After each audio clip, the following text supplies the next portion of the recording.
a water softener's brine tank is a vital maintenance task for ensuring your system runs efficiently. Over time, impurities from the salt and dirt can build up inside the tank, creating a sludge at the bottom. Sometimes, a hard crust of recrystallized salt, known as a salt bridge, can form near the top of the salt pile, preventing the salt below from dissolving into the water to make brine. This means your softener won't regenerate properly, and you'll end up with hard water again. To begin the cleaning process, you must first put your water softener into bypass mode.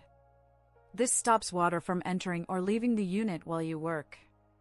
Next, gather your supplies: a bucket, a small scoop or plastic container, a long-handled soft brush, and a mild, non-abrasive soap like dish soap. Now you can start emptying the tank. If your tank can be disconnected from the softener, do so carefully. Use your scoop to remove as much of the dry salt as you can, placing it in the bucket. If the salt is clean and dry, you can save it to use later. Once the loose salt is out, you may find a solid salt bridge or a thick, mushy sludge at the bottom. Carefully break up the salt bridge with a broom handle or a similar blunt object, being cautious not to puncture or crack the plastic tank. Scoop out the broken pieces and the sludge. For the remaining water and small salt debris, a wet/dry shop vacuum is extremely helpful. Once the tank is completely empty, it's time to scrub it clean. Mix a couple of tablespoons of mild dish soap into a gallon of warm water.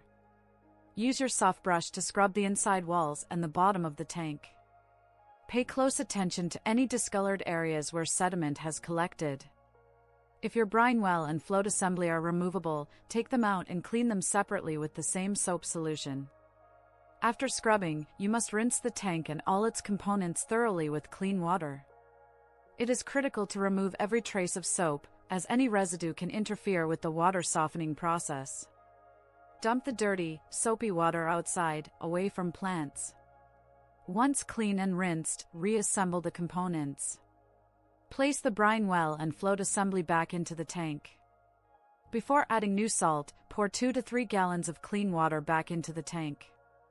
This initial water level should cover the air check at the bottom of the brine well. Now, you can add fresh salt pellets, filling the tank no more than 2/3 full to help prevent future bridging. Finally, reconnect the brine tank to the softener, take the system out of bypass mode, and manually start a regeneration cycle. This will draw the new, clean brine solution into the resin tank and complete the process. Performing this cleaning annually will extend the life of your water softener and ensure it always provides soft water for your home. Thank you for watching, and be sure to subscribe for more helpful home maintenance guides.